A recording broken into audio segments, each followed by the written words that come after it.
Hello and welcome to Language Culture and Dr. Lou. And today I have a video for you about some everyday expressions with weird old origins. And some of these weird old origins are pretty disturbing, even. So I'll leave the more disturbing ones, the creepier ones, for the end of the video, and we'll just start with the some of the oldest origins that I find pretty weird of some of these expressions.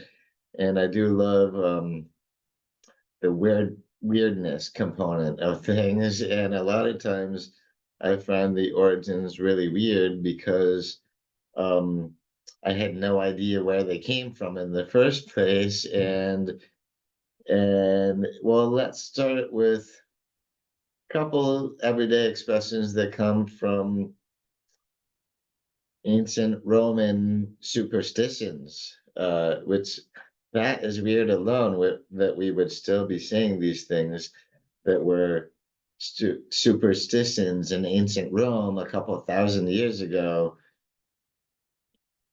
and we're still saying them today in the United States of America in 2025. Anyway, so the first one is to wake up on the wrong side of the bed, which of course means we say somebody woke up on the wrong side of the bed um, when they are grumpy or crabby, when they're being pretty mean. And yeah, it's grumpiness that we mean today by it. And why is this Roman here looking so perplexed and so worried? He's worried about getting up on the correct side of the bed because in ancient Rome, if you got up on the wrong side of the bed, that was a sign of bad luck. So you would be having bad luck all day if you get up on the wrong side. And so that's funny that we still reference waking up on the right side of the bed, even though we don't really have that same superstition anymore. And the other expression that comes from the same thing, waking up in bed in ancient Rome, and what could bring bad luck is either getting up on the wrong side or putting your left foot forward first when you get up. And so that's why we still have an expression to put your right foot forward. Putting your right foot forward means, well, getting up to a good start and being very determined to keep going with it. Because again, in ancient Rome, if you got out of bed, if you got up and put your left foot forward first, that would bring you bad luck. Same as if you would just get up on the wrong side of the bed. So no wonder that guy is looking so perplexed and upset. He's, too afraid to get up on the wrong side. Or maybe he's actually foreseeing the downfall of the Roman Empire because, like all empires, it did fall. So those are the two oldest expressions I want to talk to you about. The oldest origins were from ancient Rome. So to wake up on the wrong side of the bed used to be getting up on the wrong side of the bed was bad luck in ancient Rome. So we kept it around when somebody's having a really bad day in the sense of being really grumpy and mean. And so we also kept the whole putting your right foot forward first, which again, superstition from getting out of bed in ancient Rome. And so going to something little less old, but still pretty old. This one goes back to let your hair down. We, of course, mean letting your hair down is relaxing. If you let your hair down, you're just relaxing. And so, someone you can let your hair down with is someone you can really relax with. And so, that comes from medieval times. And so, in the Middle Ages, um, women were expected, especially in the aristocracy. So aristocrats, the women were expected to wear their hair up in these really complicated buns and whatnot. Just wearing their hair up, keep it all pinned up, tied up, etc., which was probably a little uncomfortable. The terrible things that women have gone through for fashion over the years. Wow. Um, so since these women who were part of the aristocracy could not even relax while they were out because their hair is all uptight and all this, um, when they would finally get home is when they could relax and let their hair down. But that was in a very literal sense. Like you have a couple pictures there of medieval women letting their hair down, and that was they could only do that, the aristocrats anyway, only once they're home and in private, because they really were expected to be all put together and all ornate and fancy looking out in public. And so yeah, so now I'll move on to something little more recent than medieval days, but still pretty old, a red herring. This is from the 17th century, so 1600s. Uh, Hunters would use smoked fish meat, such as red herring, um, to help train their hunting dogs to not be distracted by smells that they were not trying to follow. And so what they would do is hide some smoked red herring and other smoked fishes in the trees to help train the dogs not to pay attention to the fish smell in the trees, to keep on going after the animal that you're hunting, to keep on tracking the animal that you're hunting. And so that's why a red herring came to mean uh, a false clue, something that will lead you astray. Because if the dog did go for the red herring, bad dog, gotta retrain, and all that. So yeah, that's where the red herring thing comes from. Is 17th century hunters training dogs to stick to the smell of the prey instead of being distracted by some delicious smelling smoked fish in the trees. And so this one too, to rub someone the wrong way, this is from colonial times. So we're talking more like the 18th century, so the 1700s and all that. A lot of people would have their servants rub rub the wooden floors, and rubbing the wooden floors the wrong way would damage them, scuff them up and damage them and all of that. So that's what to rub someone the wrong way comes from, was originally if a servant was rubbing the floorboards the wrong way, that would damage your floors and that would be a bad thing. But now these days, of course, we just use to rub someone the wrong way, as in to annoy them or to antagonize them, to really piss them off, is to rub them the wrong way. And it started, sadly, that's a little upsetting, with servants getting in trouble for rubbing things the wrong way. Anyway, so none of these too far have been too disturbing, but some kind of surprising old origins and some even weirder than others. And so I got a couple more before we get to the really disturbing ones, like straight from the horse's mouth. We say if you get something straight from the horse's mouth, that means you're getting it from a good source, a true source.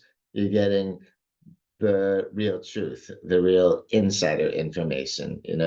So, and so where did that come from? Comes from centuries ago when people were buying horses, one of the things they would do was inspect the horse's teeth, to literally inspect their teeth for determining the horse's age, to make sure that the horse was the same age that the seller said it was, because that could change the value of the horse and all that. And so that was something to, suss out, was this a good sale or was it fraud and whatnot? And so that's why if you get something straight from the horse's mouth, you know it to be true, right?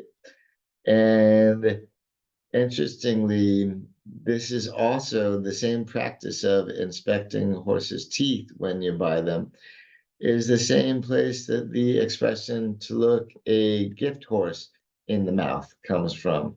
We say don't look a gift horse in the mouth, which specifically means just be thankful of a gift, be appreciative of the gift, and don't criticize it, Um, because that would be so rude if somebody gave you a horse and then you start inspecting their teeth to see if it's how old it is and all, being critical of it. When somebody just did a really nice thing by giving you a horse. Anyway, so it's not that a gift horse is some other kind of horse, like a little fake or plastic horse that wouldn't have a normal mouth, is that if a horse was given to you as a gift, don't look at it in mouth. So don't be critical, just be thankful for the gift and be happy about it. And so that's yeah, that's the origin of don't look a gift horse in the mouth, as well as get it straight from the horse's mouth. It's all about inspecting a horse's mouth, helps us know the truth about it and be critical. Anyway, so now on to some expressions that are a little more, well, creepy or disturbing, however you want to put it. Turn a blind eye. So to turn a blind eye, of course, we use this expression when we're talking about ignoring something on purpose, like pretending not to see something very much on purpose, because you want to tell the results of the situation and whatnot. And so you're ignoring facts or ignoring a situation, um, very much on purpose. And this comes from, there was a British naval hero named Admiral Horatio Nelson. And he had one blind eye, like you can see in the print here. That's the one he has the patch over. And so he turned a blind eye first. And the story goes like this. Other British soldiers were sending him signals to call off the attack on the Danish.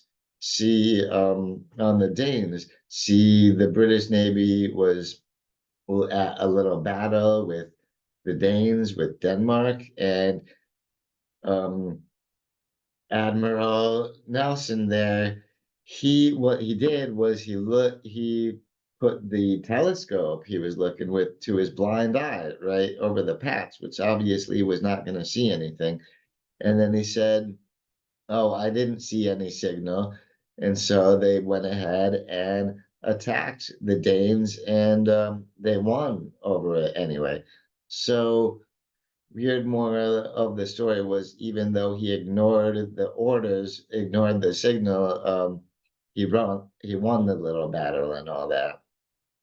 So that's why turning a blind eye, some people, well, that's why it's very much seen as intentional, because the guy obviously would have known which eye he could see through the telescope out of, right? And so it was an admiral ignoring orders pretty much. So I think it turning a blind eye to be a terrible thing. But luckily, that was a little less creepy, sorry, than the next one. Now the next one is throwing the baby out with the bathwater. The origins of this are pretty gross, pretty disturbing to me, I guess, because we're talking about in the 1500s, right? And so we're talking mostly in Great Britain and whatnot, but we're talking in the 1500s, so 16th century, pretty long time ago. People didn't bathe very regularly. And of course, we didn't have indoor plumbing, so with faucets and drains and all of this.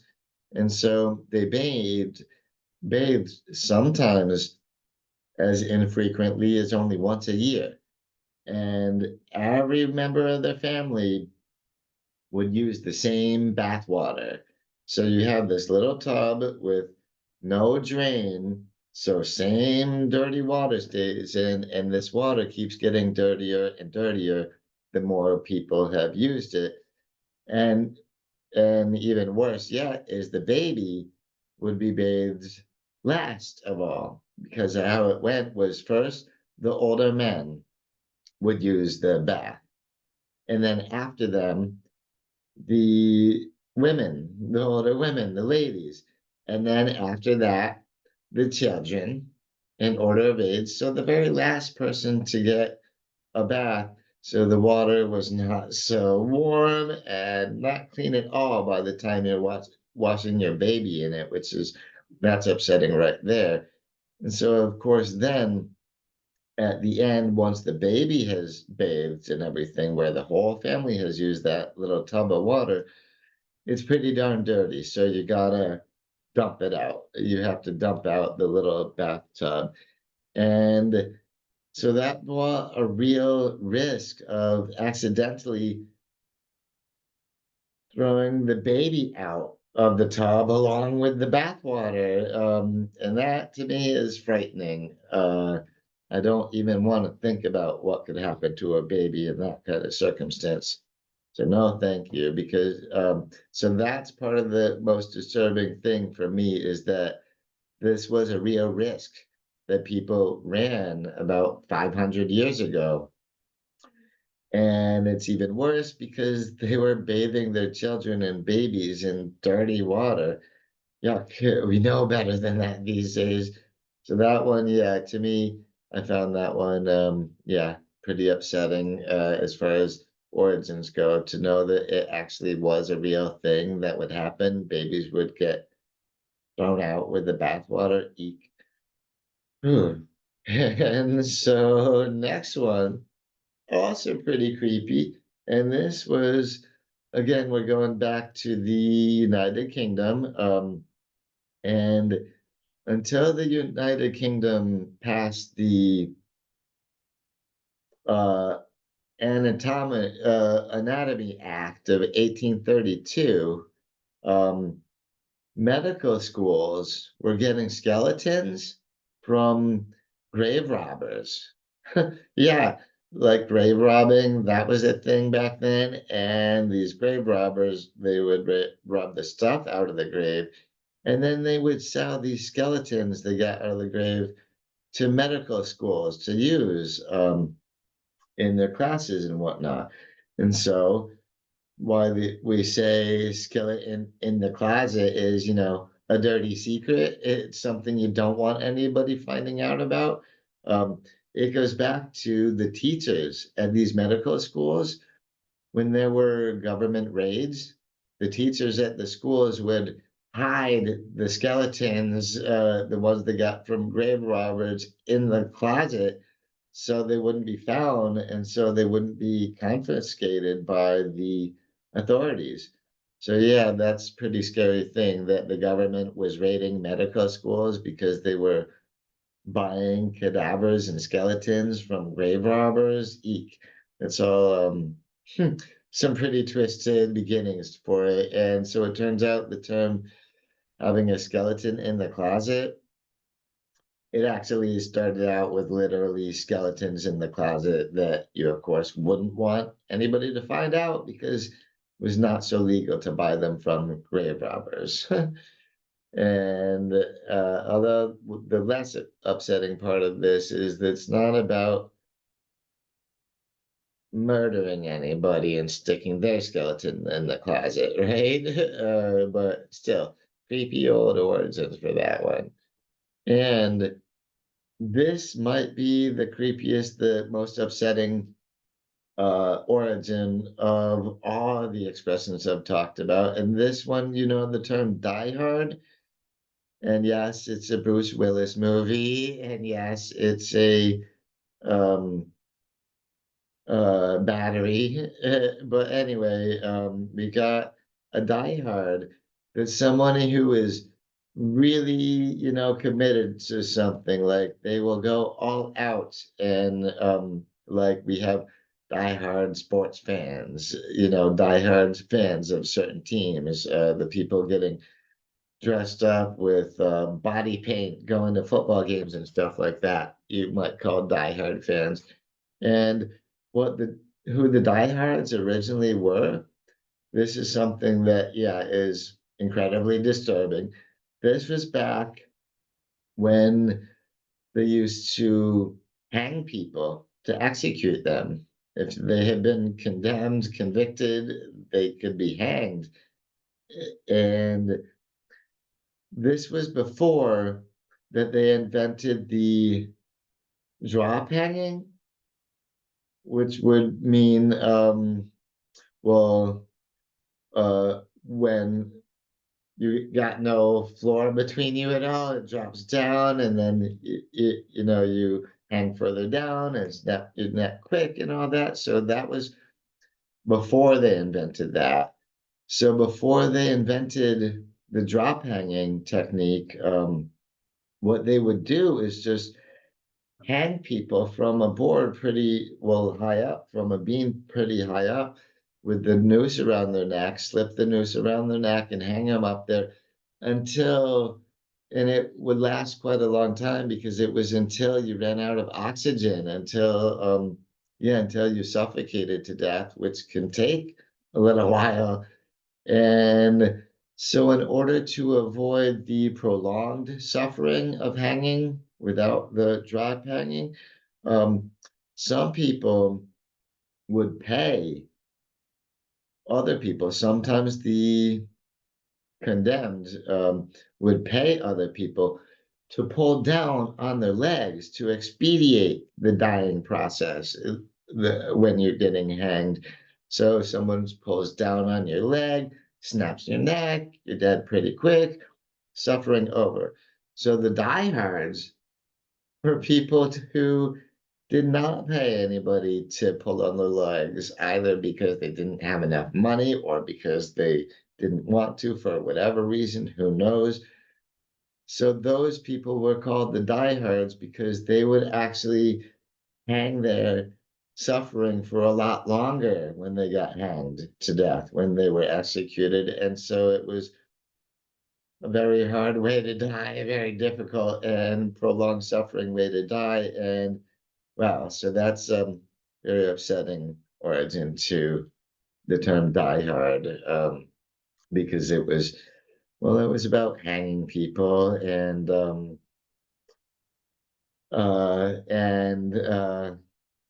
I'm glad we have stopped hanging people because it must be a terrible, terrible way to go. Anyway, and so thank you for listening to my expressions with, you know, weird old origins and some disturbing origins and all that. I hope none of them were too disturbing for you. And so I do appreciate it always when you watch my videos until the very end. So thank you very much for doing that, because here we are again near the end of the video. And please do give this one a thumbs up. And please do leave comments, like if you have any other expressions with weird old origins or some disturbing origins you'd like to talk about. Yeah, bring it up in the comments. That would be awesome. So now I'll get back to making a couple more weird words of the day videos, and then I will be on to another topic after that. And I think potentially, by the way, just a heads up, I want to talk about the potential of maybe doing a book review of Hakeem Jeffrey's book, which is called The ABCs of Democracy. And so I just got this book, and first I will read it and see what I think and everything. So I might even do a little book review of that. It sort of brings his ABCs of Democracy speech to life, with illustrations and all that. So if that's any good, I will let you know all about it. And also, if it's really bad, I will let you know all about it anyway. So thanks again for sticking around and watching the video. And so I'm already getting hard at work on my next one. And so until then, I will catch you around next time. Bye bye.